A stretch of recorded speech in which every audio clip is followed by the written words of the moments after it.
Olá, eu sou Adriana Palumbo e esse é o podcast da Diocese de Lages. Hoje estamos lançando o podcast especial dos 25 anos de ordenação episcopal de Dom Guilherme, o nosso bispo diocesano. Nesse tempo, atuou na Diocese de Ipameri, em Goiás, e aqui em Lages, Santa Catarina. Também tem desenvolvido várias atividades na Conferência Nacional dos Bispos do Brasil, a CNBB. Dom Guilherme é uma pessoa simples, gosta de estar no meio do povo, assar uma carninha ou fazer um carreteiro. Ele mesmo cuida de sua horta. É uma pessoa de riso fácil e do chimarrão.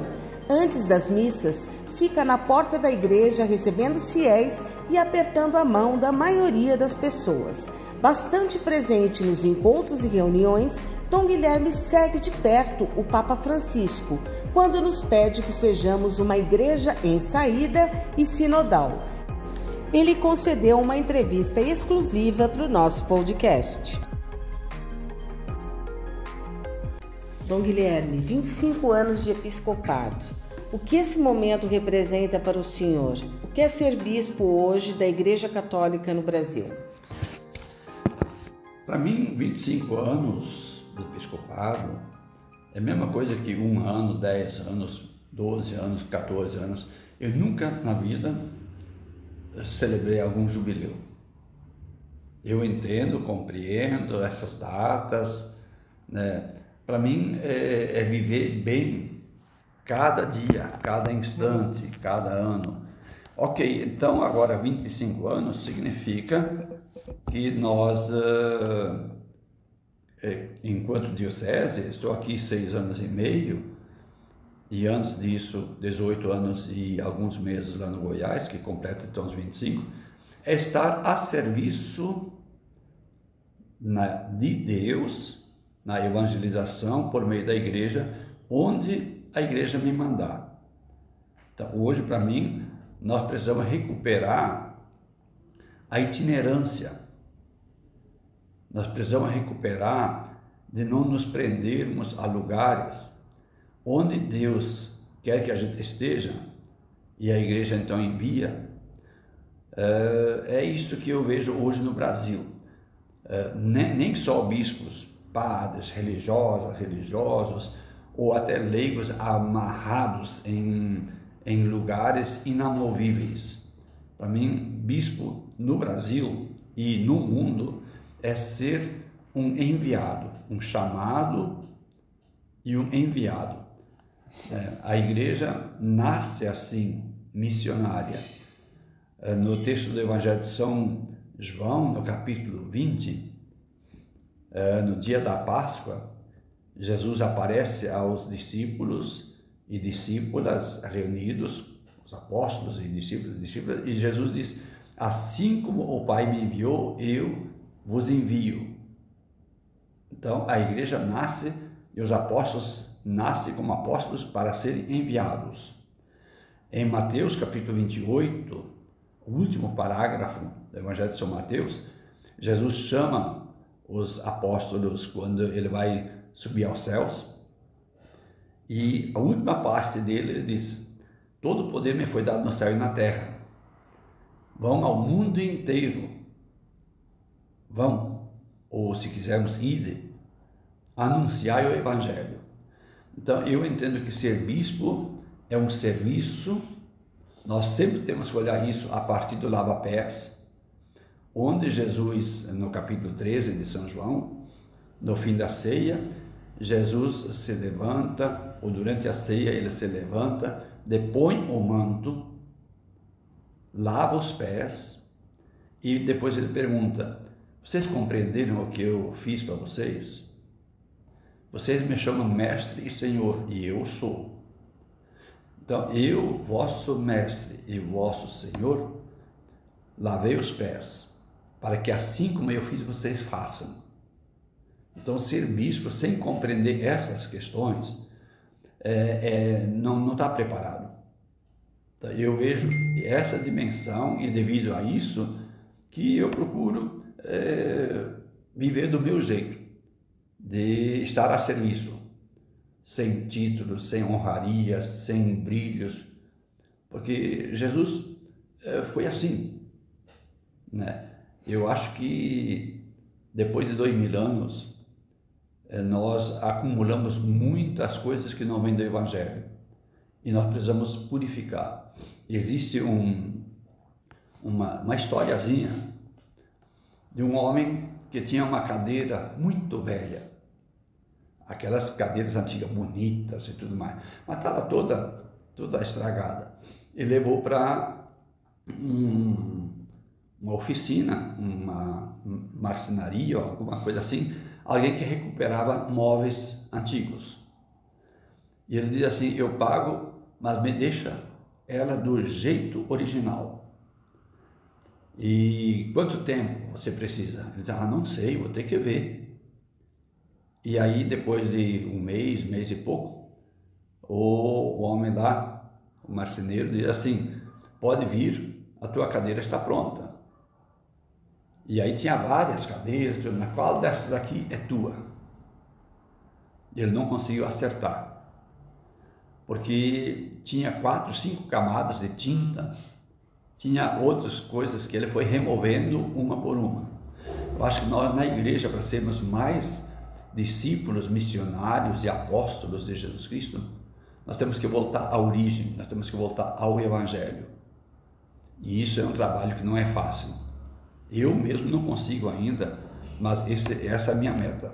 Eu entendo que ser bispo é olhar para Jesus e olhar para os primeiros apóstolos, apóstolas, discípulos e discípulas. Ok.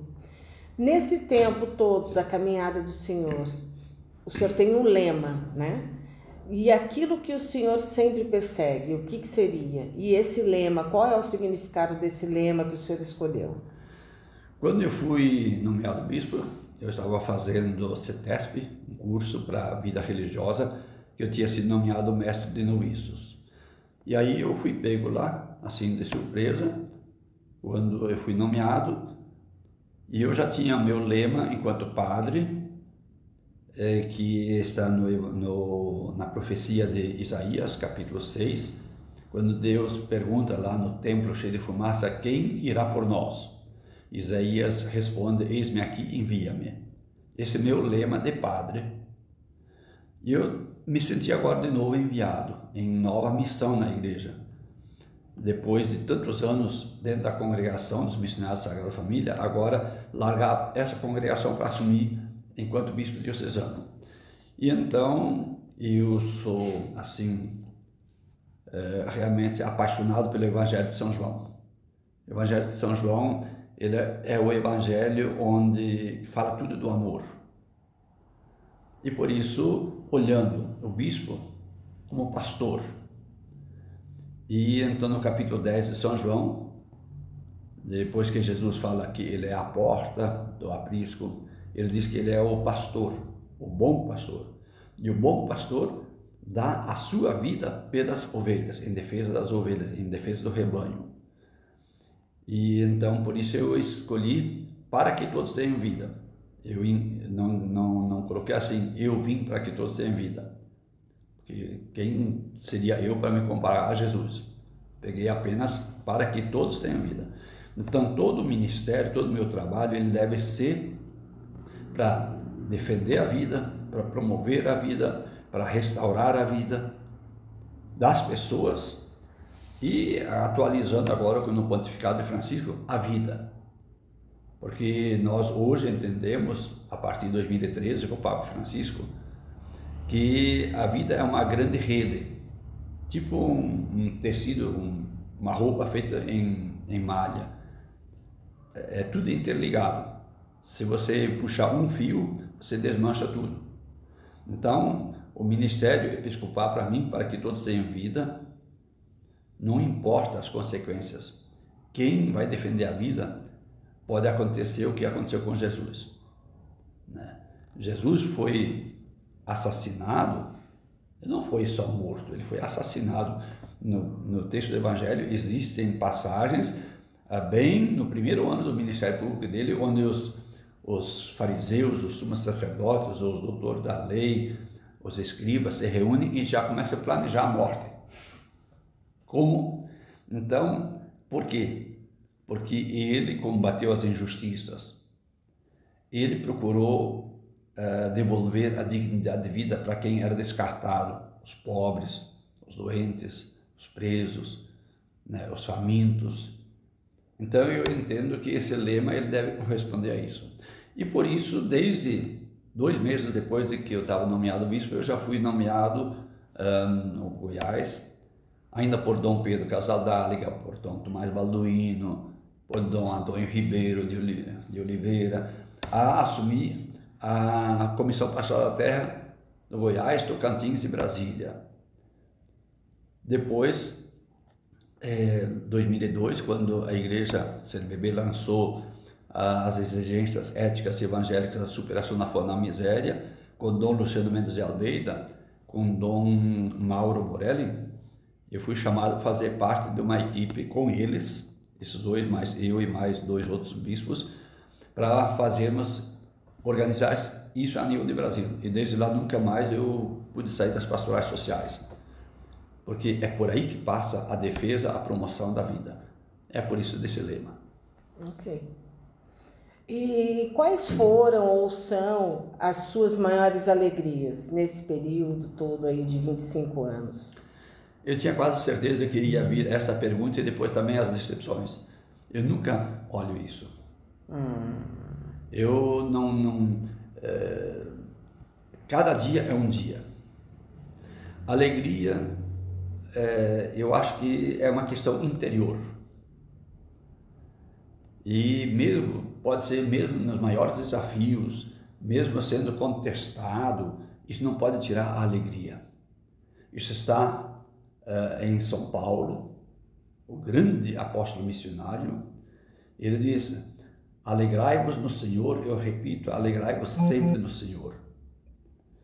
Então, os momentos bons, eles não são apenas de festas e coisas. Às vezes é exatamente nos momentos de maior dificuldade que a gente cresce mais.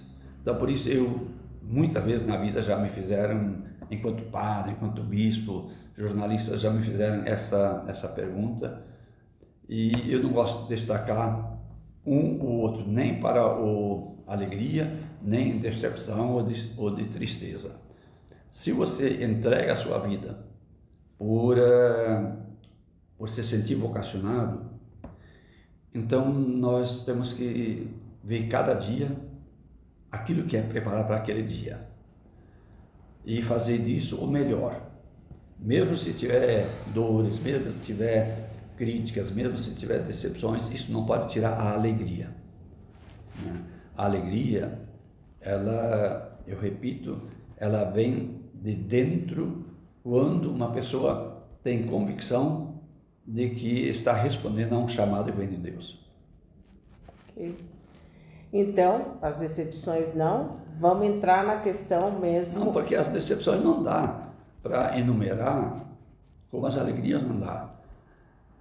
Decepção, a palavra decepção às vezes você joga um idealismo, e o idealismo, um ideal importante. O idealismo, ele é falso, ele não é a realidade, né? Então as decepções eu vejo assim, não, então eu me enganei na meta estabelecida, né? E eu tenho certeza, muitas vezes eu já falei sobre isso, eu já escrevi sobre isso, às vezes nas maiores derrotas é a maior escola de aprendizado. Sim. Né? Então, por isso, faz parte da vida. E os desafios? Os desafios cada dia você olhar a fronteira social e a fronteira geográfica. Nós, enquanto chamados, bispos, padres, religiosos, religiosas, leigos, leigas que sentem a sua vocação, nós temos que ser quase como que um sensor da realidade. Então os desafios, eles mudam de ano para ano, eles mudam de lugar para lugar, E aí você tem que ter a sensibilidade de perceber, né? De perceber onde a vida não está acontecendo, ou onde a vida está ameaçada. E aí é como no tempo de Jesus. Ele, muitas vezes, ele tinha tantos desafios, mas o desafio faz crescer, né? O desafio, se você o encara, ele te renova, ele te faz caminhar, né? Então, maiores ou menores, tem gente que faz um temporal num copo d'água, se afoga num copo d'água, né? E às vezes eu penso assim, muitas vezes, e agora como bispo, o que eu vou fazer? Muitas vezes você não tem resposta. É impossível ter sempre as respostas. Então, vai na capela, vai diante de Jesus e diz assim: você que me escolheu, me dá uma luz. E nada melhor do que, às vezes, esperar um dia, 2 dias, uma semana e abrir-se, dialogar com os outros, que os caminhos aparecem. Beleza. Você pode falar um pouquinho da infância, descoberta da vocação, trajetória no seminário, até se tornar bispo? Bom, eu sou filho de agricultores, pequenos agricultores oeste catarinenses, São Carlos, a comunidadezinha lá no interior, São Sebastião. E, bom, eu sempre fui arteiro. De criança eu aprontava, né? Hoje não apronto mais, Deus me livre. Mas eu digo assim, tinha muita diversão, a gente se divertia com tudo. E eu tenho certeza que o anjo da guarda deve existir, que senão eu estaria morto desde o tempo de criança. A gente subia em árvores, a gente era mata virgem, árvores muito altas, angico, grápia e outros assim, louro, e cheio de cipó. Eu, meus irmãos, os vizinhos, a gente se reunia de facão, piazadinha, criançada de 6, 7 anos, a gente cortava um cipó embaixo e ele ia lá em cima nos galhos. E numa terra muito montanhosa, cheia de pedras, a gente ia para trás até alcançava e corria e se largava por cima do mato lá para baixo. Então, a infância foi muito boa, muito feliz. Eu fiz lá até o 4º ano, na época chamava primário, hoje é ensino fundamental. A vocação, diz a minha mãe, falecida já, que quando eu comecei a falar, eu já falava que eu queria ser padre. Olha. Depois, eu sou o 4º filho de 11. Então, uma das brincadeiras que a gente mais fazia, era embaixo dos pés de fruteiras, tipo laranjeira, pessegueiro. O pai sempre teve muita fruta. Então a gente sentava lá embaixo, na sombra, arrumava um altarzinho e aí eu tinha que ser o padre. Aí minhas 2 irmãs tinham que ser as cantoras, o meu irmão tinha que ser o coroinha, todos eles mais velhos que eu, mas eu tinha que ser o padre. A gente pegava batatinha inglesa, eu cortava rodelinhas, e essas rodelinhas então eram as hóstias. Então tudo isso com 3, 4 anos de idade, 5 anos de idade, a gente já brincava assim. No dia em que eu fiquei padre, 2 de dezembro de 79, no fim do dia da festa, o pai me convidou: vamos para casa tomar um chimarrão. A casa dos meus pais era 800, 900 metros da capela do interior. E fomos lá, o pai, a mãe e eu, tomar chimarrão. Sentamos lá no lado de fora da casa, era muito calor. E de repente a mãe se levantou e foi para dentro de casa e voltou com uma caixinha pequenininha, tipo aquelas caixinhas de lenço, velha, amarela de velha. E diz assim: Guilherme, aqui está o presente de tua ordenação do teu pai e meu. Eu até brinquei com a mãe, mas nisso aqui, presente, abre. Aí eu abri, aí tinha uma fitinha com umas florzinhas feitas em pano, com umas, sei lá, umas bolinhas lá no meio. Falei, ô mãe, isso aí parece coisa de véu de noiva, ou antigamente as noivas usavam tipo uma coroa. Isso parece coisa de coroa ou de véu de noiva. Eu fiquei, padre, o que tem a ver isso? Ela fez, não parece, é. No dia do nosso casamento, teu pai e eu prometemos na frente do altar que todos os dias nós ia rezar que Deus nos desse filhos e que algum dos filhos pudesse ser ou padre ou irmã religiosa, no caso das meninas. Então, a minha vocação nasce do ventre materno e da oração diária do pai e da mãe pelas vocações. Né? Aí depois, então, eu com 12 anos e meio, eu entrei no seminário em Maravilha, aqui em Santa Catarina, onde eu tornei a repetir o 4º ano por uma questão minha, porque eu vinha lá do interior e eu não sabia nem falar português, porque em casa, descendência alemã, todos, 100% das famílias eram de descendência alemã, então eu tive que aprender a falar português e tudo mais, então eu falei, não, eu vou repetir o 4º ano. Depois tive a admissão, e aí eu fui ao Rio Grande do Sul, de Santo Ângelo, onde eu fiz o antigamente chamado ginásio.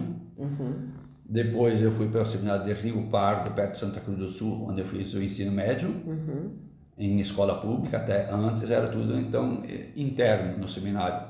E lá nós fomos os primeiros a frequentar o ensino médio, a formação interna seminarística no seminário e a parte do ensino escolar em escola estadual. E lá eu acabei virando meio pintor de seminário, pintei o seminário de 3 pisos por fora, eu e mais 2 colegas, e por aí, trabalhando todo o seminário nosso era trabalho na roça, os padres iam junto, irmãos religiosos iam junto, que a gente vivia do próprio trabalho. Não é essas molezas que tem às vezes hoje em dia, onde tem que, a diocese ou a congregação tem que providenciar tudo, não, lá vivia-se do trabalho. Produzia, né, para poder viver. Aí eu fiz lá o ensino médio, depois eu vim a Passo Fundo, também tudo no Rio Grande do Sul, onde eu fiz a filosofia, 72, 73, 74, eu tenho licenciatura plena em filosofia, e depois isso na Universidade de Passo Fundo. 1975 eu fiz o noviciado dos missionários Sagrada Família entre Ijuí e Santo Ângelo, uma cidadezinha bem pequenininha chamada Catuípe. Em 76 eu fui a Porto Alegre, iniciar a teologia na PUC, Porto Alegre. 77 a congregação pediu para eu interromper a teologia para ajudar na formação do ensino fundamental, ainda tinha seminário menor para adolescentes, ensino fundamental, 8ª série, 7ª e 8ª série. E depois eu voltei a Porto Alegre, continuar a teologia em 78, 79. Na metade do ano de 79, estando apenas no 3º ano de teologia, o superior provincial veio e disse assim, no fim do ano você vai se preparar, vai prestar todos os exames como se tivesse feito o 4º ano. E nós vamos precisar, você e os teus colegas não vamos ordenar agora e depois vocês completam a teologia. Estamos precisando e você vai voltar a trabalhar na formação. Aí eu voltei a trabalhar na formação, no ensino médio, no Seminário de Santo Ângelo, fui vice-reitor também por 2 anos, reformar seminário de 4 pisos, transformar tudo isso numa casa de retiros, administrar uma fazenda, onde nós tínhamos criação de gado, plantação de milho, de soja, de sei lá, para nos manter. Aí eu tive que virar ainda, já como padre caminhoneiro, puxar todas as colheitas, né? E uns 70, 80 seminaristas. Depois eu fui enviado para Goiás, na diocese de Jataí, onde fiquei em 82, 83, 84 até fevereiro de 85. Aí fui chamado de volta para o Rio Grande do Sul para assumir a formação da teologia. E aí eu completei também o 4º ano de teologia. E em 85, 86, em Santo Ângelo. Aí, em 87, 88, 89, eu tive que assumir como reitor do seminário de Rio Pardo, também ensino médio, sempre na base de 70, 80 seminaristas. E sempre trabalhando na roça com eles, para a gente se manter, a gente se mantinha do próprio trabalho. Depois, em 90, 91, 92, eu assumi a pastoral vocacional da congregação, onde eu acompanhava mais de 100 vocacionados, entre Rio Grande do Sul, Santa Catarina, Goiás, Mato Grosso, Tocantins. Nossa. E Rio de Janeiro. Nossa. Eu fazia tudo isso no Fusquinha, né? Meu... Não tem essas molezas de ar-condicionado, de carro com direção hidráulica, não tem nada dessas coisas, não tinha não. Uhum. E depois o bispo de Jataí, onde eu tinha trabalhado 3 anos, pediu para o superior provincial para que eu voltasse de novo para lá, na paróquia Nossa Senhora do Rosário. Fiquei lá mais 6 anos, aí fui transferido para Porto Alegre, assumi o noviciado, fiquei 2 meses como mestre de noviços, e aí eu recebi do Papa Francisco, do Papa João Paulo II, a nomeação de bispo diocesano da diocese de Ipameri, no estado de Goiás, onde eu fiquei 18 anos e não sei, 6, 7 meses. E aí em janeiro de 2018, de manhã cedo, tomando chimarrão com meu irmão e minha cunhada, aqui em São Carlos, Santa Catarina, eu recebi um telefonema do núncio apostólico, que é representante do Papa no Brasil, dizendo que o Papa Francisco tinha me transferido para Lages. Então, desde março de 2018, estou aqui em Lages, enquanto Deus e a igreja quiserem. Ok. E o que o senhor teria assim, para destacar desse período lá em Ipameri, ou também fazer uma comparação, Ipameri e Lages, não vai querer, mas de destaque nesse período aí? Não tenho destaques. Eu acho que o ministério ele deve ser feito no dia a dia. Uhum, eu não faço destaques nunca, porque a gente sempre pode se enganar e pode ser injusto. Uhum, né? Então eu nunca faço destaques, porque outros podem ter uma visão completamente diferente daquela, né? E comparações entre 2 lugares, quem fizer sempre vai ser injusto e sempre vai se enganar. Né? Então cada lugar tem uma cultura própria, tem uma formação étnica do seu povo diferente, tem uma história de início, de colonização, diferente. Então, para mim não existe melhor ou pior. Para mim existe um povo a quem a gente é enviado e a gente deve primeiro aprender a cultura desse povo e inserir-se com esse povo. Quem estiver bem consigo mesmo, estará bem em qualquer lugar. Quem não está bem consigo, não adianta transferir, porque ele vai levar-se a si mesmo junto. E então ele não vai dar certo. Então, para mim, comparar é cometer erros. Né? Eu acho que, e infelizmente tem muita gente que faz comparações. Vai ser injusto ou com os 2 lugares, ou menosprezar um lugar. O importante é que você sinta que você é, no caso, como bispo, como religioso, que você sinta que você foi escolhido, foi chamado. Com certeza, isso eu tenho sim, 1000% de certeza, que havia outros muito mais preparados para poderem ser seminaristas. Mas Deus que me chamar eu. Tinha outros muito mais preparados para assumir os cargos que eu já tive, de coordenações, enfim. Mas se eu fui escolhido, vamos. Porque muitas vezes os bons se acham tão bons que não aceitam. Né? Então, sem falsidade, sem falsa modéstia, dizer assim, estou aqui. Eu tenho um compromisso, não de ter êxito, mas de dar o melhor de mim. Só. Quem tem compromisso com êxito, com sucesso, vai acabar se frustrando. Então, O único compromisso que a gente deve ter em qualquer situação na vida é dar o máximo, dar o melhor de si. Se esse melhor for pequenininho, for pouca coisa, é a parábola dos talentos. Deus não cobra de você o que Ele não te potencializou, não te capacitou. Ele cobra aquilo que você tem de potencial. Ele exige de você que você dê o máximo de si. Quem recebeu 5 talentos apresentou mais 5. Quem recebeu 1 enterrou. Aquele 1 poderia talvez ter sido o melhor. Ele, ao invés de ele podia ter produzido 3 ou 4 em vez de só mais 1. Então eu acho assim que é por aí que nós temos que olhar a nossa vida. Certo. E agora, daqui para frente, assim, o que o senhor está planejando para a nossa diocese e para a vida do senhor enquanto bispo da nossa diocese? Não, eu não planejo nada sozinho. Temos que trabalhar sempre em conjunto, por meio dos conselhos, por meio das pastorais, por meio das paróquias, e caminhar juntos.